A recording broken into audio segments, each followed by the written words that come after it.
What is up, Fabrication Nation? Yep, still working on this thing. Actually been a little bit slack. Got a lot going on in the shop. Got the boat in here, trying to get it ready. Got my truck in here. Square body, the Mustang. Yeah, I got all kinds of stuff going on. Really just trying to get this thing wired. Haven't had the time to really spend that much time on it. Finished up my other commercial building. Been working on that pretty hot and heavy, and just hadn't really been filming much or working much in the shop. So, but that's going to change. I've been working on this thing here lately, last couple days. Haven't been filming much though. Just trying to get some stuff done. Figured I'd kind of show you what I got going on, and yeah, get back in the groove of documenting this build. So I guess a good place to start is, well, I took the body off and it looks kind of funky. You can see I got the body right over here.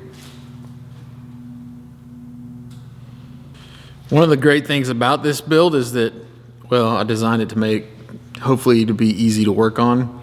For the most part it is, especially if you can pull the body off and kind of get in here and see everything and reach everything. Can't imagine trying to like get up under the dash, you know, by laying in the floorboard or something. I mean, it's already tight, so there's no way that could happen. The good thing is I can take the body off and just get right in here and kind of work on everything I need to work on. So I just started off with some distribution blocks. I actually cut this one in half to make two out of it. Got another one right here. The amp EFI ECU in this thing requires a sensor ground. Basically it's just a ground that everything comes back to. All your sensors and injectors and coils, all that stuff has a what they call a sensor ground. It all comes back and ties into the ECU, and so I guess it can monitor what kind of ground signal that is. It knows exactly what these sensors are seeing, and so it can kind of compensate if need be. I'm assuming that's how that works. So added these, made a place for the grounds to come in. So you got coils, all 8 coils coming in here. You got some other stuff. I think these are for maybe the 2 sensors up front, the air and water sensor. And then I think that's what ties back into the ECU. Here's for the Hall effect sensors. It's the sensor ground for the Hall effect sensors. And then one of the things I'm trying to do too is actually label these. So that's coil power coming from the relay, and then this is like bank 1 coil power going out, bank 2 coil power going out. I'm not sure what that is. I need to label it. Oh, that's for the Hall effect sensors as well. So that's the power side. So really, I absolutely despise doing automotive wiring. For one, it's pretty time consuming and you don't really seem to make much progress. It doesn't look like you make much progress. I think the other reason I really don't like it though is because I'm so particular, and it's just hard to think through wiring and harnesses and, you know, and lay out everything, get everything dialed and have it just kind of all play out like you think it will. There's always extra wires. There's always stuff you forget. You have to cut zip ties, re-zip tie. And I mean, it's just tough to make these things turn out exactly like I wanted to. I think that's partly why I get aggravated with it. So what I did over here, trying to think through everything, is I broke all the injector and coil wires out into these blocks. A couple reasons for that. One of them was, you know, if I need to, I can just disconnect these, pull it off, and all the wiring kind of stays put under here. The other thing was, if I ever want to change the firing order around, or just the firing order, I guess, I could basically repin the injectors and repin the coils without having to change the harness. So if, you know, heaven forbid I ever went with like an LS setup or something else in here that was a different firing order, instead of remaking all the harness and everything, I could just basically repin it to match whatever firing order I wanted within that setup. So that was kind of the idea behind that. So yeah, all kinds of wires coming through. Built a harness that goes underneath the intake. I don't know if you can see it. It's kind of tucked down in there. If you can't see it, then that's by design, because I didn't want you to be able to see it. I just wanted like valve cover, fuel rail, intake, nothing else be seen, no wires hanging out here. And so I tried to tuck as much of that stuff on the inside as I could. Turn the injectors around so even the plugs are on the inside versus out here on the outside. Really just going for that nice clean look. I don't like the way plugs look hanging out here. I mean, sometimes you can't get away with it, but if you can get away with it, I like to turn around. So all I got left now, so I've already made the plug, and you know, the harness, the plug for the throttle position sensor. Got that dialed. Like I showed you, water temp, air temp coming in. All the injectors are done. I've got 2 of these shielded wires. One is for the Hall effect sensor on the crank. So it's got one down here on the crank that I mounted. And then it's got one that's gonna go, basically the distributor itself will be a Hall effect sensor cam sync. Basically it's gonna tell the computer where this thing is in the firing rotation. So if you don't know, on a 4-stroke, it takes 2 revolutions to fire every cylinder. And that's because, you know, one time when that piston's coming up might be compression stroke, and that's when it's gonna fire the spark plug. The very next one is the exhaust stroke. So you have to basically let the computer know what cylinders are on what strokes, and the way you do that is with the cam sync, because the cam spins at half the speed of the crank. And so it knows when that thing goes 1 full revolution, then it starts the whole sequence back over again. And it is also a Hall effect sensor, so I got one for that. And then I had to run separate power and grounds.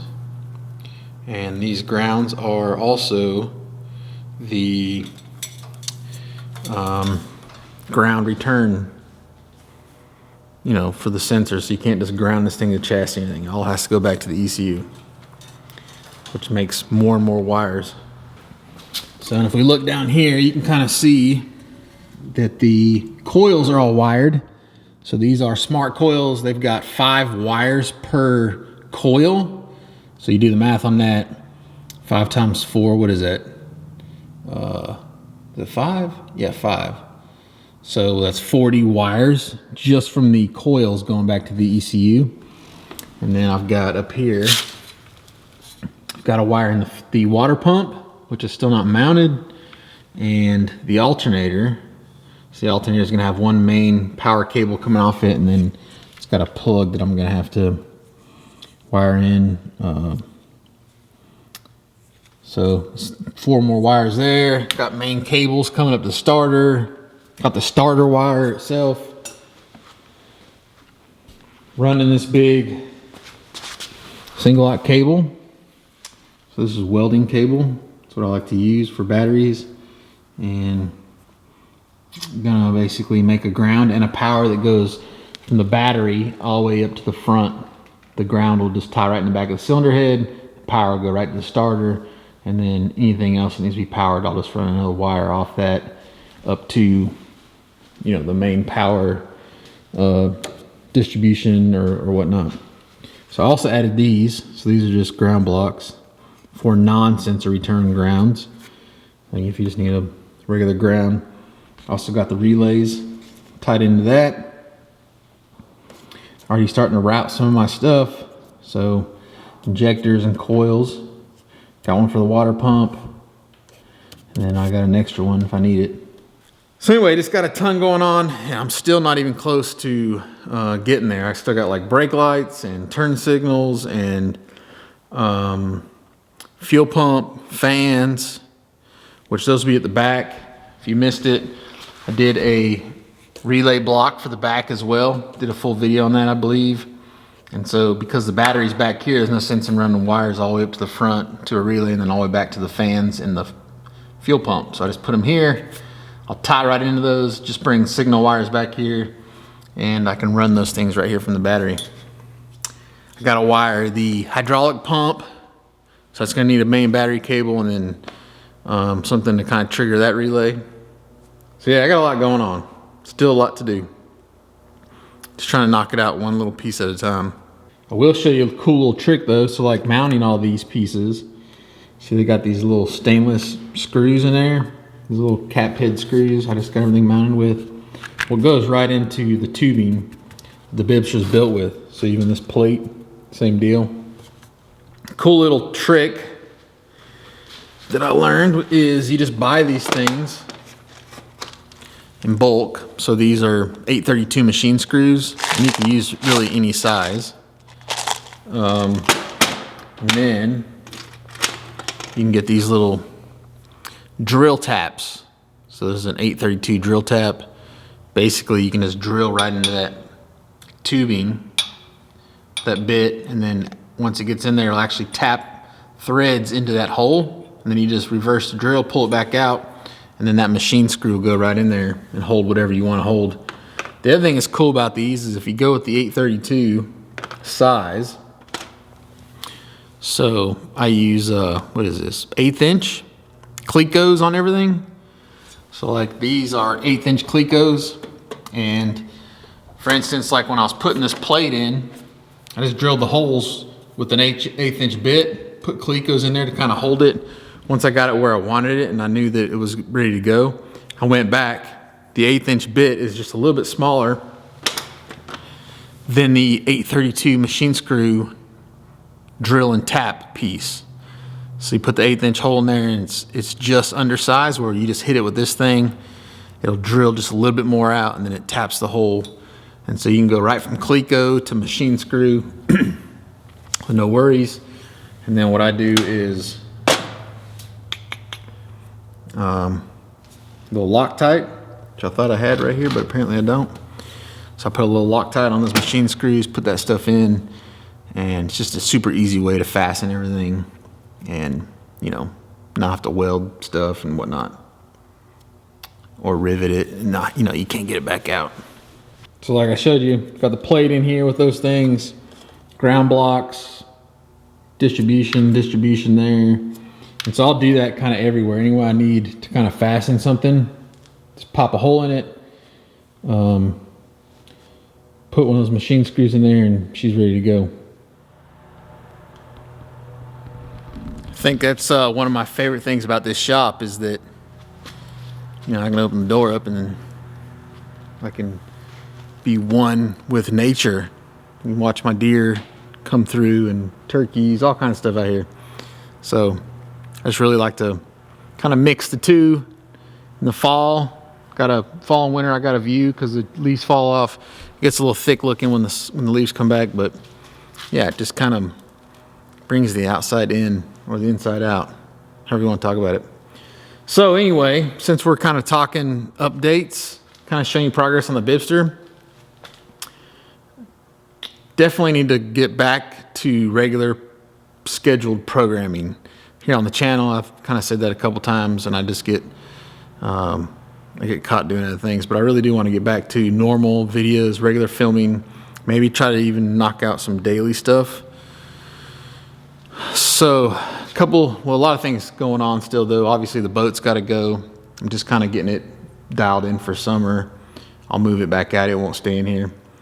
The main reason the boat's got to go is because I need to move the Bibster body back out. I have ordered a 5x10 CNC plasma table from Westcott Plasma. I actually ordered the thing probably almost a year ago, and just because of all the supply constraints and all that stuff, Westcott's kind of been behind as far as getting the things they needed to finish it. But it's done, and it should be shipping any day, and it's going to go right here where the body is. So I got a nice spot picked, so we're going to kind of try to fit it right in there. Got some other things I'm going to show you too. Got some machinery skates we're going to use to move it. Got those from Northern Tool and Equipment. They came through on those bad boys, so definitely show you how those work. Yeah, and I just need to do a ton of cleaning. Man, I got a mess in here. It's a disaster.